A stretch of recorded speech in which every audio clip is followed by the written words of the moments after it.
And so God will keep revealing himself so that the church will keep maturing until Christ comes. And then the point came, you started hearing another dimension of the faith movement, but this one was not so evangelical. This one bettered the church move. So they didn't go out there, they dragged the people into church. And so mega churches began to emerge. And they were quoting scriptures as if scriptures were planted in their spirit. And then after that period, you began to see another phase of the move of God that was about the anointing. They were talking new creation, healing the sick everywhere. After that phase, you now saw a prophetic movement. And they began to call names, call phone numbers, call the color of shirts that people were wearing. So many things were happening. It was an evolution of spiritual realities. And then you now come to the apostolic phase.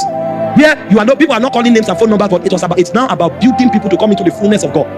It is the move of God evolving. And that's how God rides through a generation in order to conquer a generation. He reveals himself to special messengers who were awoken when the Spirit of God blasted the alarm.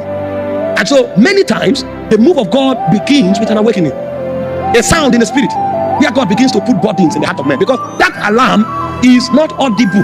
It's in the atmosphere in the spirit. Sometimes that alarm begins as a burden for midnight prayer. And then you begin to hear as though everybody wants to pray at night. And you don't know what is going on. And flickers of information, invitations, come and pray at night, come and pray at night. Sometimes it becomes a body of fasting. You just find people fasting. Even the people fasting don't know why they are fasting. And this fasting will be so strong that sometimes God will command some of them to leave everything and come and do this fasting that has no destination. And they keep fasting and fasting and fasting. The reason is because a quorum will always be complete before the second phase of the move of God. Because in the upper room, there were 120 men. And so God will keep awakening men until the quorum is complete. There is a stature required in the spirit to be able to host the glory.